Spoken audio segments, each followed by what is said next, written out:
नमस्कार दोस्तों, welcome to Prabhat online study point.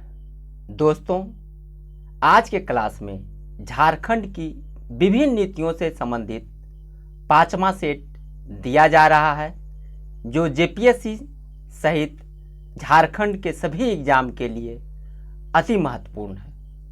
दोस्तों, आज वुहान वायरस से पूरा भारत बुरी तरह से प्रभावित हो चुका है। हमेशा डर का माहौल बना रहता है, अतः घर में रहकर ही अध्ययन अध्यापन करें। सावधानी ही सुरक्षा है। दोस्तों, मेरे चैनल पर जो नए हैं कृपया चैनल को सब्सक्राइब कर लें और बेल आइकन ज़रूर दबा लें ताकि हर अपडेट आपको समय पर मिलता रहे। तो चलिए दोस्तों, बिना देर किए हुए प्रश्न की ओर चलते हैं। आज का पहला प्रश्न है, झारखंड औद्योगिक पार्क नीति 2015 अगले कितनों वर्षों तक कार्यशील रहेगी?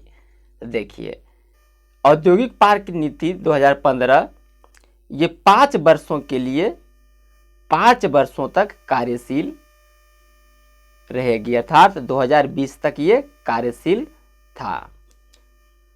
इस नीति के तहत निजी संयुक्त उद्यम तथा निजी सार्वजनिक औद्योगिक इकाइयों की स्थापना हेतु कम से कम 50 एकड़ जमीन निर्धारित की गई है, जिसमें कम से कम 15 औद्योगिक इकाइयों की स्थापना की जाएगी। आगे बढ़ते हैं दोस्त। औद्योगिक पार्क नीति 2015 के तहत प्रावधान किया गया है कि छोटा नागपुर टेनेंसी एक्ट 1908 की धारा 49 के तहत औद्योगिक पार्क की स्थापना किया जाएगा। औद्योगिक पार्क की स्थापना हेतु अनुमति किसके द्वारा प्रदान किया जाएगा? तो देखिए, इस एक्ट के तहत औद्योगिक पार्क की स्थापना की अनुमति उपायुक्त के द्वारा प्रदान किया जाएगा। किसके द्वारा?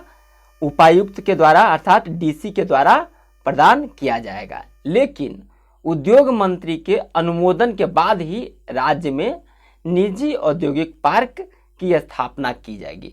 अनुमति तो डीसी देगा, लेकिन उद्योग मंत्री के अनुमोदन के बाद ही औद्योगिक पार्क स्थापना किया जाएगा।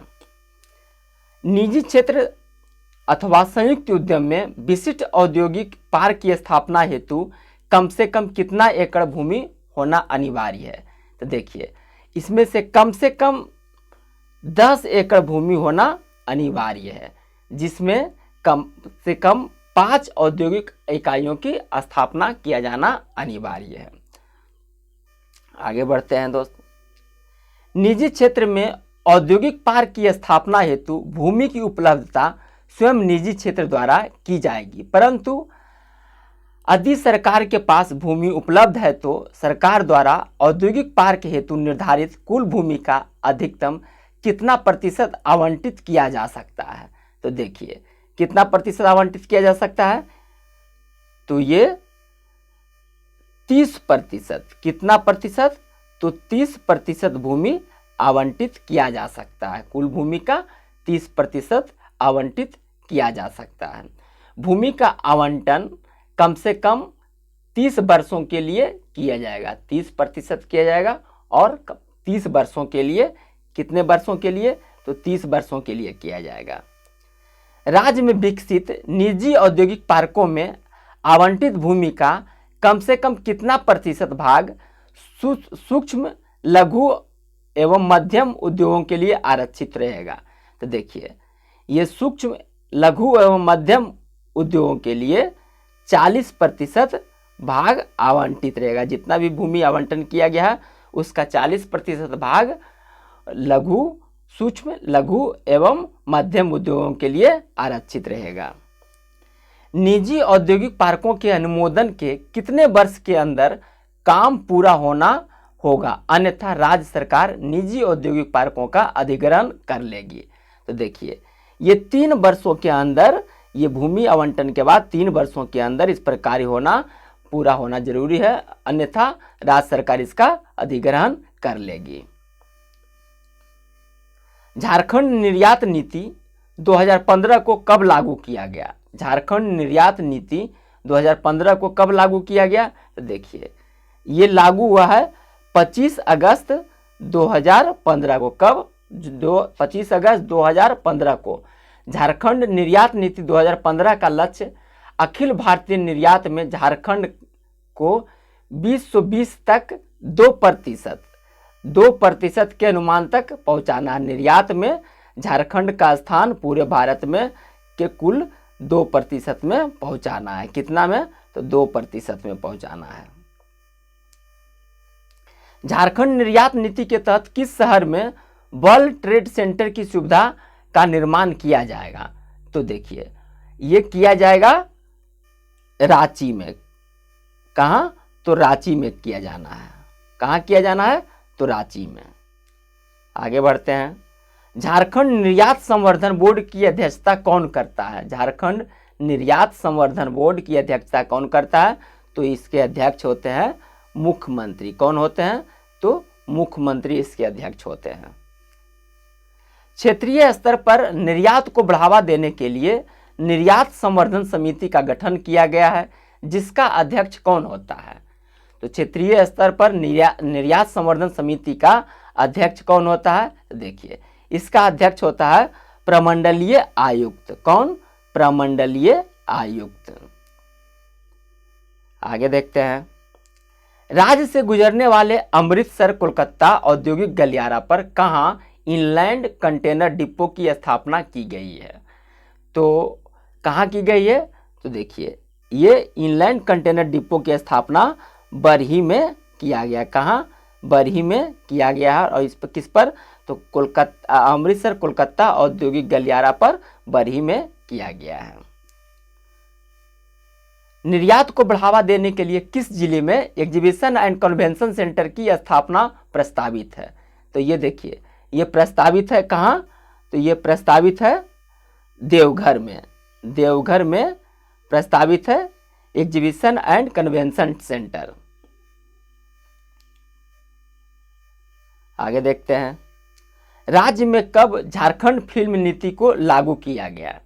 तो देखिए झारखंड फिल्म नीति को 2015 में लागू किया गया। कब?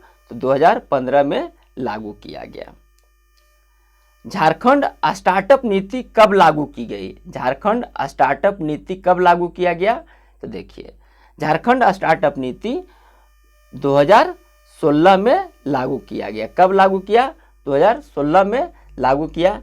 राज्य सरकार के द्वारा 6 अक्टूबर 2016 को स्टार्टअप नीति की घोषणा की गई। कब? तो 6 अक्टूबर को।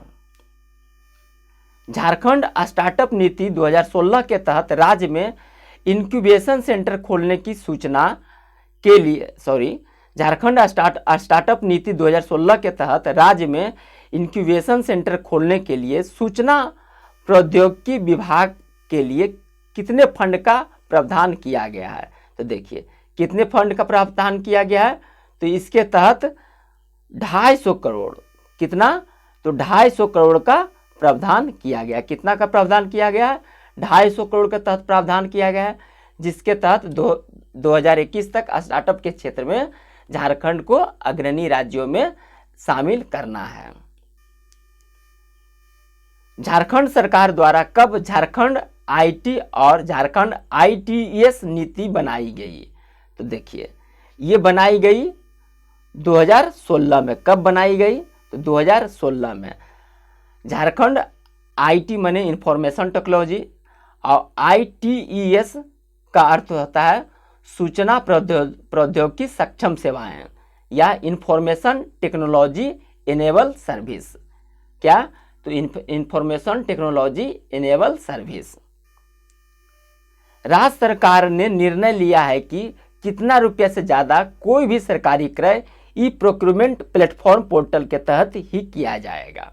तो देखिए ये 25,000 और इससे अधिक की जो सरकारी क्रय होगी उसको ई प्रोक्यूरमेंट प्लेटफॉर्म पोर्टल के तहत ही किया जाएगा। झारखंड आईटी और ITES नीति के तहत सौर ऊर्जा इकाई की स्थापना हेतु कितनी राशि तक अनुदान दिया जाएगा। तो देखिए ये अनुदान जो दिया जाना है 25 लाख तक का अनुदान दिया जाना है सौर ऊर्जा इकाई की स्थापना हेतु। आगे बढ़ते हैं। आज का लास्ट क्वेश्चन, राज्य सरकार द्वारा कब झारखंड BPM नीति की घोषणा की गई। झारखंड सरकार द्वारा कब BPM नीति की घोषणा की गई। तो देखिए ये 2016 में किया गया। कब? 2016 में किया गया। BPO का अर्थ होता है बिजनेस प्रोसेस आउटसोर्सिंग, जबकि BPM का अर्थ होता है business process management. Business process management. इस नीति के तहत राज्य के कुल 15,000 लोगों को कितने? तो 15,000 लोगों को 2021 तक रोजगार उपलब्ध कराना है। दोस्तों इसी के साथ आज का क्लास समाप्त होता है। मुझे उम्मीद है ये छोटी सी वीडियो आपके लिए काफ़ी उपयोगी साबित होगा और आपको पसंद आ रहा होगा। यदि पसंद आ रहा है तो इसे अधिक से अधिक लाइक, शेयर और सब्सक्राइब जरूर कर लें। इसी के साथ जय हिंद, जोहार झारखंड, खुश रहें, मस्त रहें।